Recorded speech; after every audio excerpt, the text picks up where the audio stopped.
है n a गुणित b ज्ञात कीजिए। यदि यहाँ पे 4 प्रश्न दिया हुआ है, क्या करना है, इन चारों प्रश्नों का गुणा करना है। तो पहला पहले देख लो। तो पहला प्रश्न में दिया हुआ है a बराबर 5 दिया हुआ है और n b बराबर 4 दिया है। तो इसको भी हम क्या करेंगे, जैसे n b है ना, तो इसको भी n a की फॉर्म में लिखेंगे इस तरह से। और ये 5 का मतलब क्या होता है, कुछ नहीं, मतलब 0। तो आप 5 को 0 लिख सकते हो। और यहाँ पे n b दिया है, इसको जैसा है वैसा लिख लो। अब क्या करेंगे, इन दोनों का गुणा कर देंगे। जैसे कि प्रश्न में कहा है n a गुणित b, ऐसा ही है। ठीक है, तो क्या करेंगे, इन दोनों को गुणा कर दो। तो ये हो जाएगा n a गुणित n b बराबर, इसका मान 0 है और इसका मान क्या है, 4 है। गुणा करेंगे कितना प्राप्त होगा, 0 प्राप्त होगा। तो यही क्या है, इसका आंसर है पहले का। दूसरा देखो, अब सेकेंड प्रश्न में एन ए बराबर दिया हुआ है 2 दिया हुआ है और बी बराबर यहाँ पे 5 दिया हुआ है। तो क्या करेंगे, एन ए जैसा है वैसा रखेंगे। और इसको कैसे लिख सकते हैं, एन बी अगर इस फॉर्म में लिखेंगे तो ये 5 क्या हो जाएगा, 0 हो जाएगा। क्योंकि 5 का मतलब क्या होता है, कुछ नहीं, कुछ नहीं का मतलब 0, तो ये 0 है। अब एन ए गुणित बी कर लेते हैं, बराबर इन दोनों को गुणा कर दो। तो एन ए गुणित एन बी, इसका मान 2 और इसका मान 0, बराबर कितना प्राप्त हो गया, 0। ये रहा, इसका भी आंसर कितना आ गया, 0 आ गया। तीसरा प्रश्न देखो।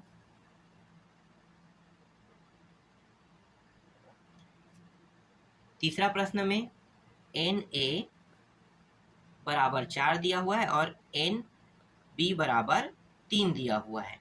तो यहाँ पे देखो एन ए और एन बी के फॉर्म में पहले से लिखा हुआ है ये। तो क्या करेंगे, डायरेक्ट यहाँ पे एन ए गुणित बी कर देते हैं और इन दोनों को भी गुणा कर देते हैं। तो एन ए गुणित एन बी, इसका मान है 4 और इसका मान कितना है, 3 है। कितना हो गया, 12। तो यहाँ पे आ गया 12 आ गया। तीसरे प्रश्न का आंसर है 12। चौथा देखो, चौथा प्रश्न में क्या दिया हुआ है। चौथा प्रश्न में एन ए का मान यहाँ पे 3 दिया हुआ है और जो बी है ना, बी ये दिया हुआ है अपरिमित दिया हुआ है, अपरिमित। तो इसको भी बना लेते हैं, एन ए बराबर 3 और बी जो है इसको हम एन बी लिख सकते हैं।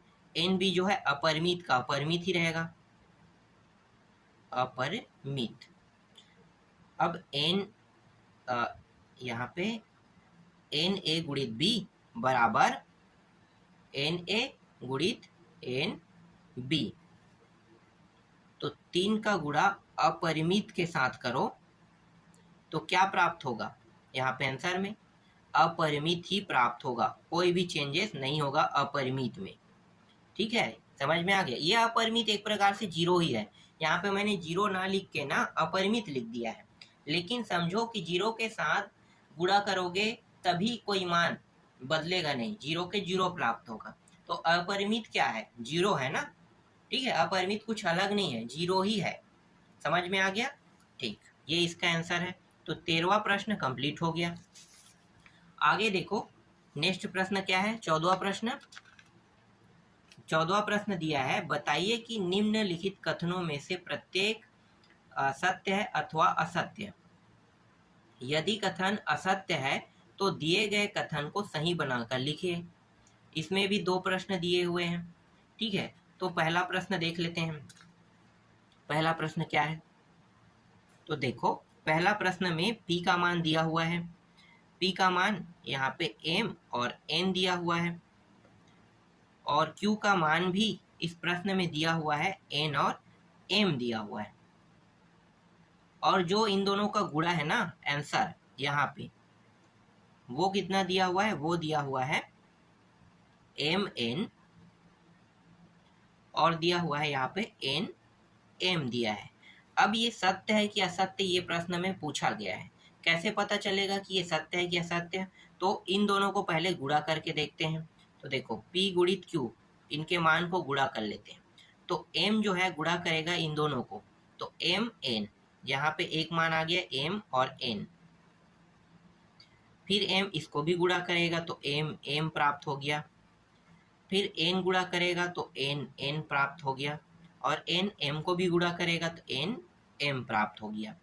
देखो ये सही है कि गलत है? ओरिजिनल जो आंसर है वो ये होना चाहिए था, तब क्या होता, ये वाला सही है। और यहाँ पे सिर्फ देखो 4 अवयव है, जबकि अवयवों की संख्या कितनी होनी चाहिए थी, 8, इसलिए ये क्या है, ये असत्य है।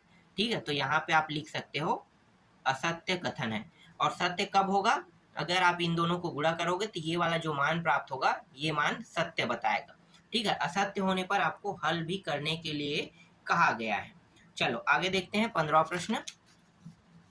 देखो 15वां प्रश्न में क्या दिया हुआ है, मान लीजिए कि ए और बी दो समुच्चय हैं, जहां एन ए बराबर 3, एन बी बराबर 2, यदि x 1, y 2, z 1, ए गुणित बी में ए और बी ज्ञात कीजिए जहां x, y और z भिन्न भिन्न अवयव हैं। तो चलो पहले लिख लेते हैं एन ए और एन बी को। तो एन ए का मान 3 और एन बी का मान 2 कह रहा है, मतलब एन ए में 3 अवयव होना चाहिए और एन बी में कितने अवयव होना चाहिए, 2 अवयव। देखें अब यहाँ पे ए गुणित बी का मान दिया हुआ है, क्या क्या दिया है भाई, तो दिया है यहाँ पे x 1 दिया हुआ है, y 2 दिया हुआ है, और दिया हुआ है z 1 दिया हुआ है। ये जो आगे में जो मान है ना, जितने भी आगे आगे वाले देखो, ये आगे ये क्या है, ये सब a का मान है, और पीछे के मान क्या है, ये सब पीछे के b का मान है, ये b का है और ये सब a का है। तो a को अगर मैं अलग करता हूं तो x, y और z यहाँ पे निकल रहा है, तो x लो, y लो और ये z लो, तो ये a का मान है। अब b के मान को निकालो, तो 1 2 1, यहाँ पे 1 2 बार आ रहा है, तो इसे कितने बार मैं लिख सकता हूँ, सिर्फ 1 बार। ठीक है, 2 बार आने वाले को हम 1 बार ही लिखते हैं, तो 1 और 2 इस तरह से आप लिखो। तो देखो एन ए में 3 अवयव 1 2 3, और एन बी में 2 अवयव 1 2, सिद्ध हुआ। यही चीज निकालने के लिए कहा, तो ये क्या है, इसका आंसर है। 15वां भी बन गया। चलो अंतिम प्रश्न देखते हैं, 16वां प्रश्न। 16वां प्रश्न में क्या दिया हुआ है, यदि a बराबर ए बी सी, इस a गुणित b के कुछ अवयव, यहाँ पे ए पी है, बी क्यू है, सी पी है, तब इसके शेष अवयव ज्ञात कीजिए यदि n कोष्ठक के अंदर a गुणित b बराबर 6 है। बहुत आसान प्रश्न है ये भी। देखो यहाँ पे a का मान दिया है ना, तो मैं पहले क्या करूंगा, a का मान लिख लूंगा, a का मान a b c, और a गुणित b करने के लिए कहा है, तो a गुणित b जो इसका मान है वो कितना दिया हुआ है, a दिया हुआ है p, और b दिया हुआ है q, और यहाँ पे एक है c दिया है, फिर से p दिया हुआ है। ठीक है, तो c कितना दिया है, p दिया हुआ है, तो ये रहा इसका मान।